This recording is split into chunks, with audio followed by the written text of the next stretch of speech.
안녕하세요, 여러분. 여러분의 재정학 길잡이 경제학장 박사입니다. 우리 세무사 시험 준비하시는 분들이라면 정말 누구나 다 보는 거의 바이블과도 같은 책이죠.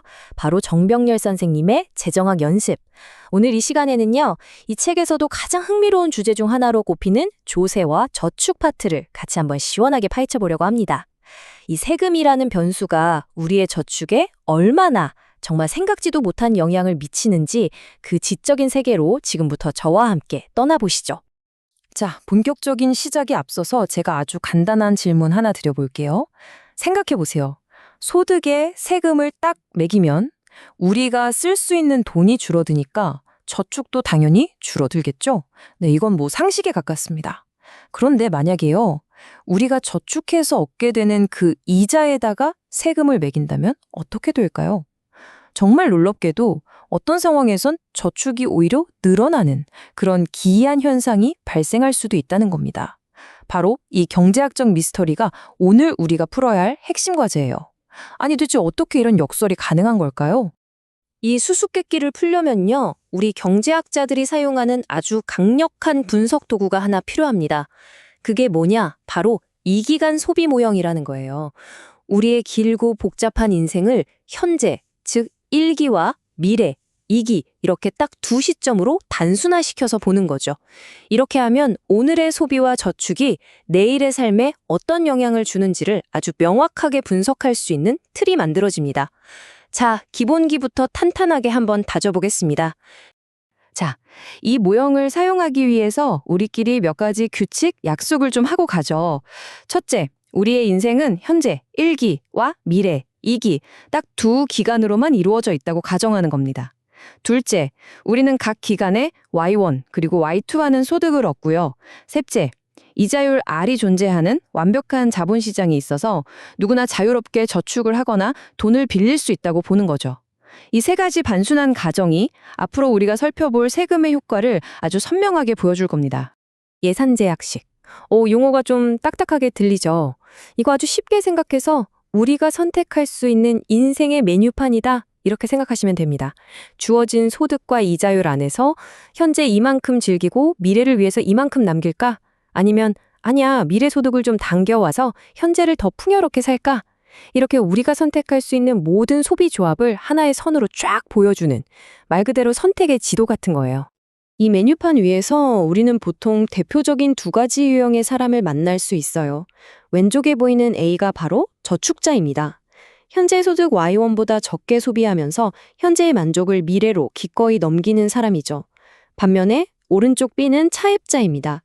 미래 소득을 담보로 해서 현재 소득 Y1보다 더 많이 소비하면서 미래의 만족을 현재로 땡겨오는 사람이에요. 여러분은 과연 어느 쪽에 더 가까우신가요? 좋습니다. 이제 기본 개념은 어느 정도 갖춰진 것 같으니까 본격적으로 세금이라는 변수를 이 모형에 한번 투입해 보겠습니다. 가장 단순하고 예측하기 쉬운 세금부터 시작해보죠.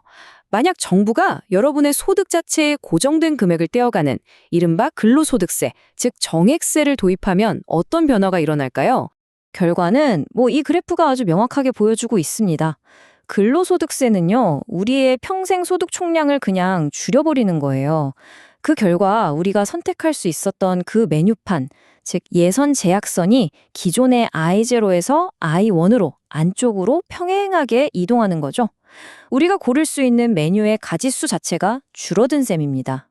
네, 결론은 아주 간단하고 명료합니다. 근로소득세는 우리를 실질적으로 더 가난하게 만들어요. 선택의 폭이 줄었으니까 현재 소비도 줄고 당연히 미래 소비도 줄어들 수밖에 없죠. 따라서 저축 역시 감소합니다. 여기에는 다른 이견이나 반전의 여지가 전혀 없어요. 아주 직관적이고 명백한 결과입니다. 자, 이제부터가 진짜입니다. 오늘의 하이라이트라고 할 수 있죠. 만약 정부가 소득이 아니라 저축의 대가로 얻는 이자 소득의 세금을 매긴다면 어떻게 될까요? 여기서부터 경제학의 진짜 재미가 시작되는 겁니다. 결과는 훨씬 더 복잡하고 흥미진진해지거든요. 이 그래프를 한번 집중해서 봐주세요. 근로소득세랑 결정적인 차이가 보이죠? 이자소득세는 예산선을 평행 이동시키는 게 아니라 초기 소득점인 2점을 축으로 해서 회전을 시켜버립니다. 왜 그럴까요?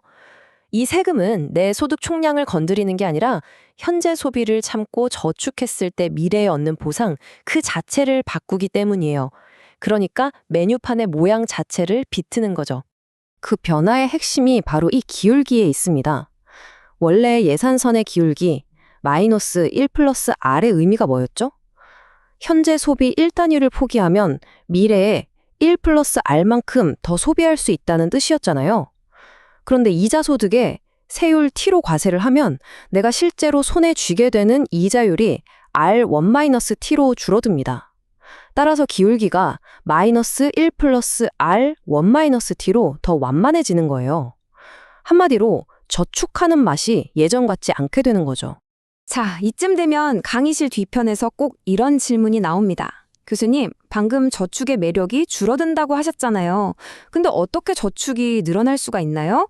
그거 논리적으로 모순 아닌가요? 와, 정말 예리하고 좋은 질문입니다. 그 비밀을 풀기 위해서 우리는 경제학의 가장 강력한 두 개념, 바로 대체 효과와 소득 효과를 소환해야만 합니다. 이자 소득세는요, 우리 마음속에서 두 개의 목소리가 서로 싸우게 만들어요. 첫 번째 목소리는 대체 효과입니다. 에이, 이제 저축해봤자 이자도 얼마 안 주네. 그냥 지금 다 써버리는 게 낫겠다. 라면서 저축을 줄이게 만들죠. 그런데 동시에 두 번째 목소리, 소득 효과가 들려와요. 아, 이자 소득이 줄어서 내 미래가 더 가난해지겠네. 안 되겠다. 허리띠를 졸라매서라도 지금 더 아껴서 미래를 대비해야지. 라면서 오히려 저축을 늘리게 만듭니다. 이 흐름도를 보면서 다시 한번 정리해 볼까요? 자, 이자 소득세가 부과되면 실질 이자율이 하락합니다. 이 하나의 사건이 두 갈래의 길을 만드는 거예요. 한쪽에서는 현재 소비가 상대적으로 저렴해졌으니까 저축을 줄이고 현재 소비를 늘리게 만들고요. 이게 바로 대체 효과. 다른 한쪽에서는 나의 평생 소득이 감소하니까 아, 나 가난해졌구나 느끼게 만들어서 오히려 미래를 위해 저축을 늘리게 하는 겁니다. 이게 소득 효과. 그럼 최종 결과는 어떻게 될까요? 네, 바로 이 두 효과의 힘겨루기에 달려 있습니다. 누가 이기느냐에 따라서 결과가 완전히 달라지는 거죠. 왼쪽 A 그래프는 에라 지금 쓰자는 대체 효과가 더 강해서 저축이 줄어드는 일반적인 경우고요.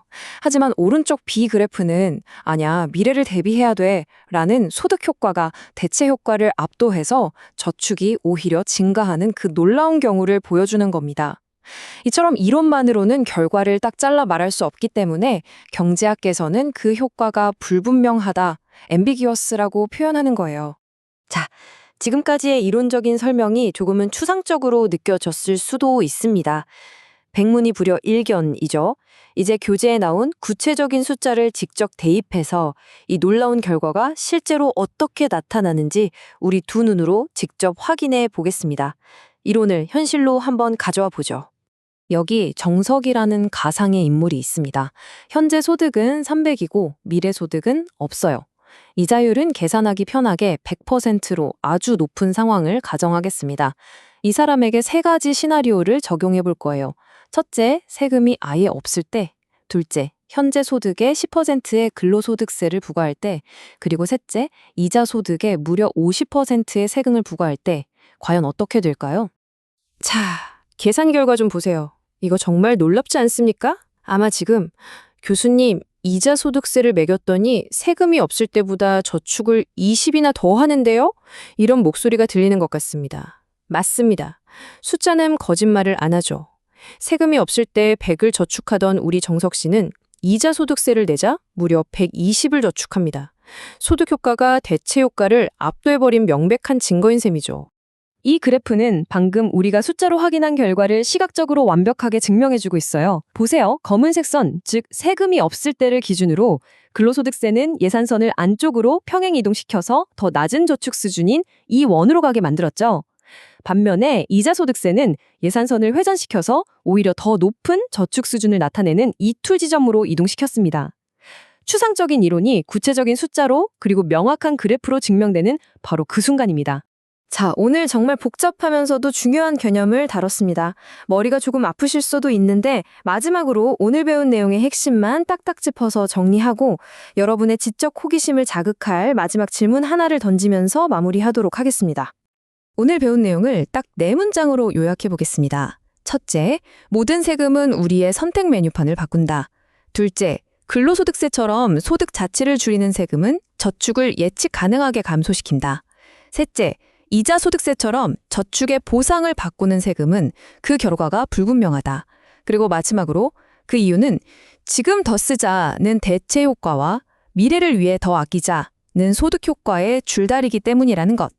이 4가지만큼은 꼭 기억해 주시기 바랍니다. 자, 마지막으로 여러분께 제가 정책 결정자가 되어보라는 질문을 한번 던져보겠습니다. 정부가 국가 경제 성장을 위해서 국민들의 저축을 막 장려하고 싶어 해요. 그렇다면 이자 소득세를 내려서 저축의 매력을 높여주는 게 맞을까요? 아니면 오히려 반대로 세율을 인상해서 사람들이 미래가 불안하니까 저축을 더 하도록 만들어야 할까요? 오늘 우리가 배운 바에 따르면 정답은 이론만으로는 절대 알 수 없다입니다. 현실의 정책을 만드는 분들이 바로 이 딜레마와 매일 마주하고 있는 것이죠. 오늘 내용은 여기까지입니다. 수고 많으셨습니다.